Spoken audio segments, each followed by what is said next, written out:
Eyebrows were raised when a new world number one was announced by the International Tennis Federation (ITF) on social media last week. It's a mathematical certainty that Novak Djokovic will hold on to top spot in the ATP rankings for at least the next couple of months, and yet a complete unknown was labeled as the world's top player.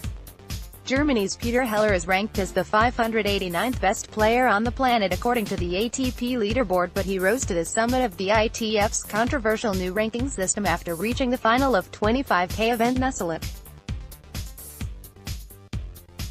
In fairness to the 26-year-old Bavarian, he was actually at a career-high world no. 273 at the end of 2018, not too far away from a first appearance at Grand Slam level.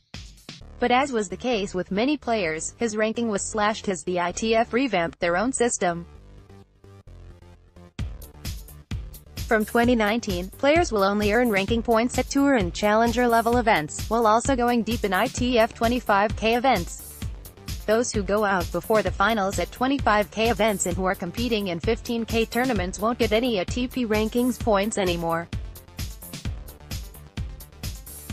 However, those competing at 25K and 15K level will get ITF ranking points and thus be ranked in a new system.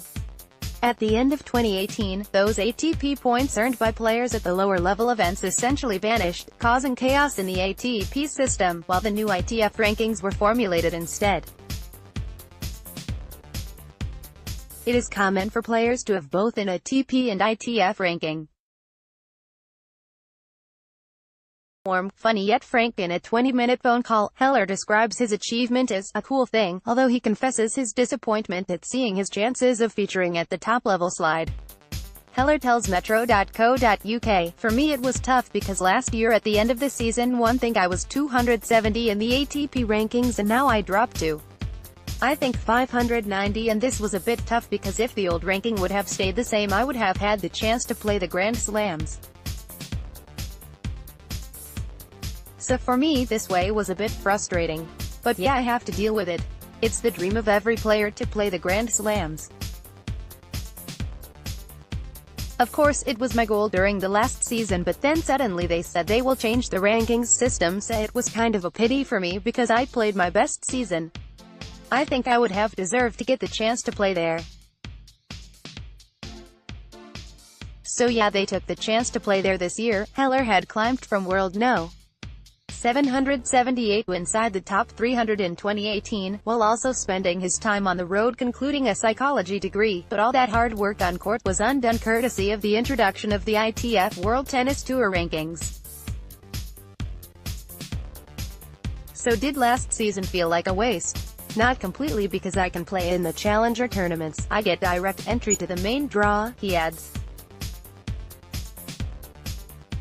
That's a good thing for me because for the Challenger tournaments always the best 4 ITF players get to play in the main draw.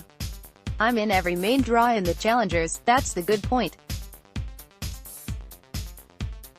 I had pretty good chances to play the Grand Slams this year, so this was the frustrating part, yeah, because I dropped to almost 600, while direct entry to Challenger main draws is a plus for Heller. He thinks there is nothing good about the new system.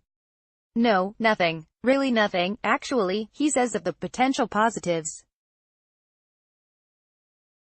Just for me that I can play now the Challengers, but actually I have to say nothing because there are less tournaments, smaller draw size, so I think less players have opportunities to play, and they even have an entry fee for the main draws now, so the prize money is even less now. There is nothing good about it.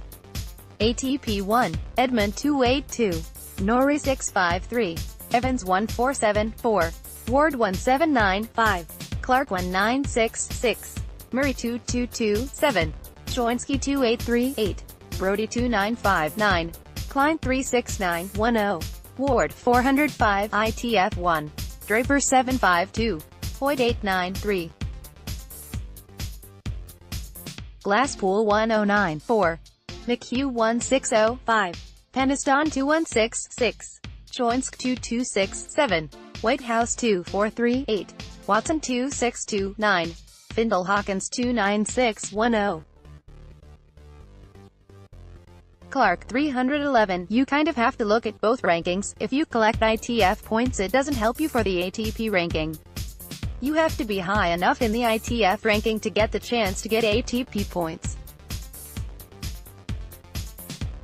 That's the weird thing, because you have to be high enough in the ITF ranking and then you have to start from zero in the ATP ranking, so that's the shady thing. Yeah, things are set to get even worse for lower-ranked players in 2020, with the last few remaining ATP points set to be completely removed from all ITF events.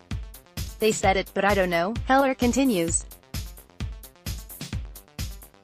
Maybe they will change something, because I heard a lot of players are protesting against it, so maybe they listen to the players and they change something.